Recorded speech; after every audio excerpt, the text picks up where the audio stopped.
Bom dia, pessoal. Tudo bem? Eu tava essa manhã, na verdade, desde o início dessa semana, refletindo um pouco sobre o que foi conversado com o pessoal que foi na EBD esse domingo, né? E a gente falou sobre um pouco sobre a graça de Deus e sobre como Deus ele nos entende, sobre como Deus ele nos ama, sabe? E eu sei que uma das maiores lutas que nós jovens passamos, sou jovem, viu? A luta que nós jovens passamos, todo mundo fala, né? Tentação. Tentações, pensamentos. E uma das coisas que nós conversamos nesse domingo foi referente a que Jesus, ele nos entende, né? E eu espero que tenha ficado claro para todos que foram no domingo lá. E a gente fez aquele bate-papo, que para mim foi muito bom, né? Mas eu tava refletindo novamente sobre isso agora. E aí eu queria ler aqui um texto que tem aqui na minha Bíblia pra gente entender um pouco do porquê... como é que fala? É uma pergunta, na verdade, que tem aqui, né? Poderia Jesus ter cedido à tentação e caído em pecado? Porque tem muitas pessoas que pensam assim, mas Jesus era Deus, então, beleza, foi fácil pra ele vir aqui e não pecar, né? Mas eu vou ler o texto aqui só pra gente refletir um pouquinho e entender um pouco do porquê essa graça do Senhor sobre nós é tão perfeita e tão maravilhosa, né? Eu vou ler alguns textos aqui e depois, se vocês quiserem, vocês lêem na Bíblia de vocês aí, tá? Por exemplo, tá falando aqui assim, ó.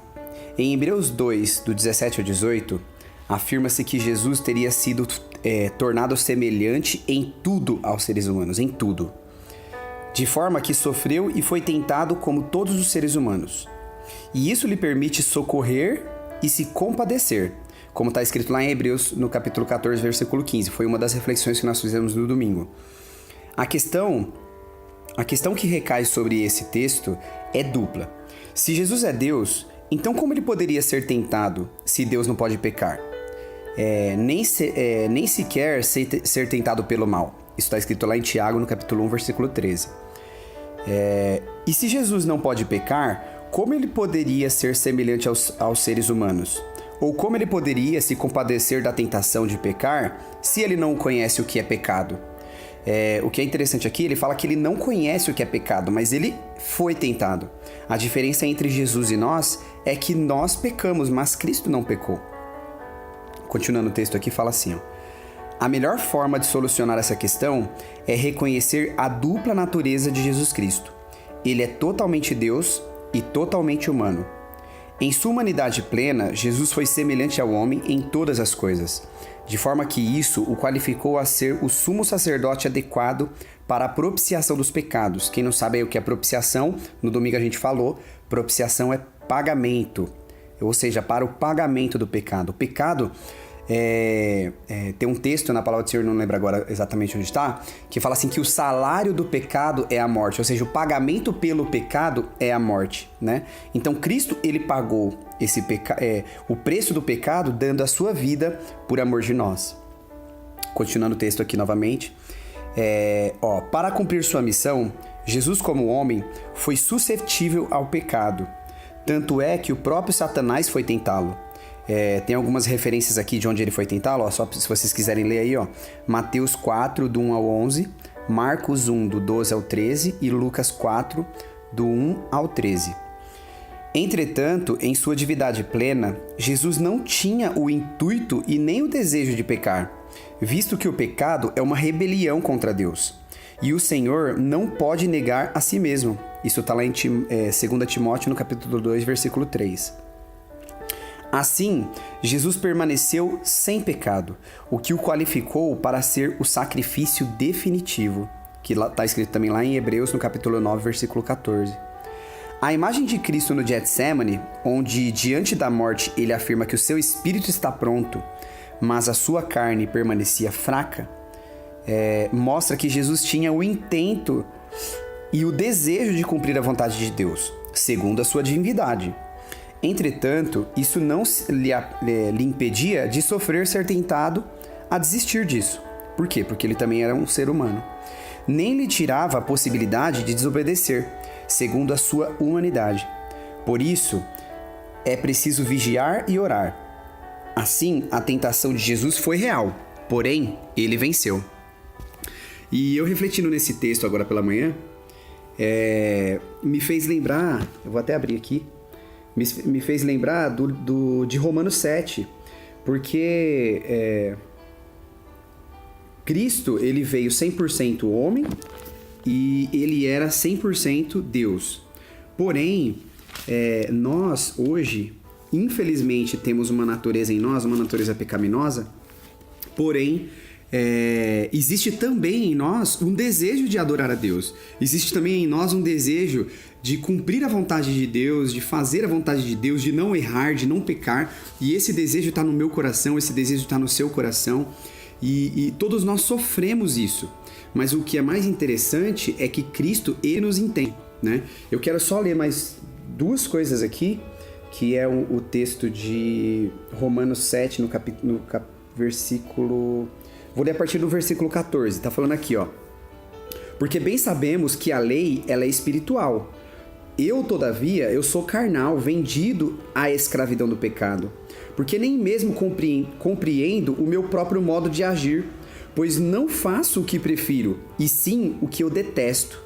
Aí ele fala aqui, ó, no 16. Ora, se eu faço o que eu não quero, eu concordo com a lei que é boa. O 17 fala, nesse caso... Quem faz isso já não sou eu, mas é o pecado que habita em mim. Então isso tem que estar muito claro para mim, tem que estar muito claro para vocês. Por quê? Porque muitas vezes nós desejamos fazer a vontade do Senhor, nós queremos fazer a vontade do Senhor, nós não queremos ter pensamentos impuros, não queremos ter pensamentos ruins, não queremos desobedecer nosso pai e nossa mãe, nós não queremos fazer um monte de coisa que sabemos que Cristo não gosta. A grande questão é que o pecado habita em nós. É claro que à medida que nós nos aproximamos de Deus, à medida que nós aprendemos mais do Senhor, nós conseguimos ter mais, digamos assim, disciplina para fazer o que é certo. Talvez usar aqui a palavra também, força para fazer o que é certo, né? Mas o que a reflexão que eu... Vou até abrir aqui de novo. É a reflexão que eu quero deixar para cada um de nós essa manhã, é o que eu estava refletindo agora. Você precisa entender que Deus entende você. Que está escrito lá no livro de Hebreus, no capítulo 14, no capítulo 4, eu vou ler do 14 ao 16 para a gente finalizar aqui. Que está escrito aqui, ó, que Jesus é o sumo sacerdote que se compadece de nós, né? Está escrito no 14 assim, ó. Tendo, pois, a Jesus, o Filho de Deus, como o grande sumo sacerdote que penetrou aos céus, conservemos firmes a nossa confissão. Que confissão? A confissão de fé nele, de fé para a salvação nele. Porque não temos um sumo sacerdote que não possa compadecer-se das nossas fraquezas. Antes, foi ele tentado em todas as coisas, do mesma maneira que nós, que no caso aqui, a nossa semelhança, mas sem pecado. Aí ele conclui o 16 dizendo assim, ó, por este motivo, acheguemo-nos, portanto, confiadamente junto ao trono da graça, a fim de recebermos misericórdia e acharmos graça e socorro no momento da necessidade. Então, não sei como foi sua semana, seu final de semana, como você estava ontem antes de dormir, mas uma coisa eu tenho certeza, se você acordou essa manhã, se você acordou agora, e tá tendo a possibilidade de ouvir essa mensagem, essa reflexão sobre a palavra do Senhor, é porque Ele confia em você, é porque Ele acredita em você. E é porque o perdão dele está sobre você. E isso é o suficiente.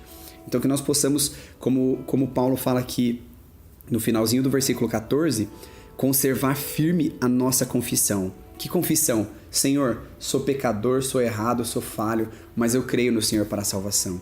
Que esse peso do pecado, esse jugo do pecado possa ser tirado dos seus ombros neste momento. E que assim como eu estou sentindo essa paz agora, assim como eu estou sentindo essa leveza agora, que você também possa sentir. E que nós possamos confiar sempre no Senhor para a salvação das nossas almas, porque somente Ele, por intermédio dele, não há nada que eu faça, não há nada que eu ou você possa fazer para conquistar essa salvação.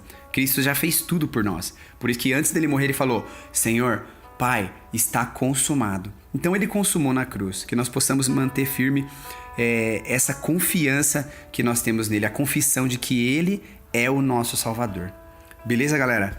Então eu precisava compartilhar isso com vocês, né? Tô refletindo isso desde a semana passada sobre essa graça maravilhosa do Senhor.